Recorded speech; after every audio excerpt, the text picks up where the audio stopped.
Toujours au centre du Québec, Victoriaville fait un pas de plus en matière d'économie circulaire. La ville va faire du verre concassé un ingrédient pour l'asphaltage de ses rues. Elle espère ainsi inspirer d'autres villes à emboîter le pas. Jean-François Dumas. C'est nos bouteilles de vin, notre verre concassé qu'on va dérouler ni plus ni moins dans nos rues de Victoriaville. Initialement voué à l'enfouissement, ce verre concassé est aujourd'hui intégré à cet asphalte dans le cadre d'un projet pilote auquel rêvent les élus victoriavillois depuis plusieurs années. L'asphalte est fabriqué par cette société, fruit d'un partenariat entre les entreprises Excavation Marchand, Gestera et Gaudreau Environnement. Premièrement, on revalorise le verre. Deuxièmement, on va sauver sur le forage, dynamitage, concassage concernant notre poussière de pierre.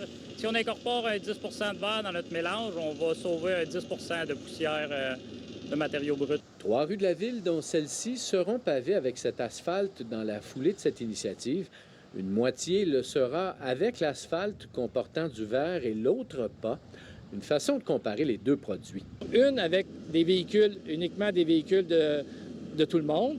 Un tronçon de route avec des véhicules hybrides, soit des camions, des voitures, etc. Puis une dans le parc industriel où c'est pratiquement uniquement des camions. Donc, sur tous ces 3 sites-là, on va être capable d'évaluer la qualité de l'asphalte qu'on va avoir fait produit avec le verre. 160 tonnes de verre seront utilisées en 2023 dans le cadre de ce projet, intimement lié à la vision de développement économique de la région. On a l'ambition, nous autres, à Victoriaville et sa région, de devenir le premier territoire circulaire au Canada.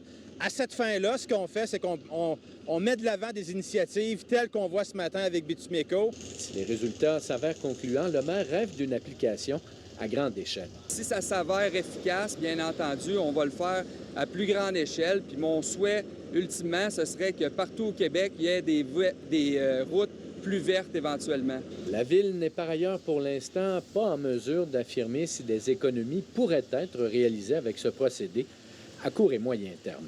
Ici Jean-François Dumas, Radio-Canada, Victoriaville.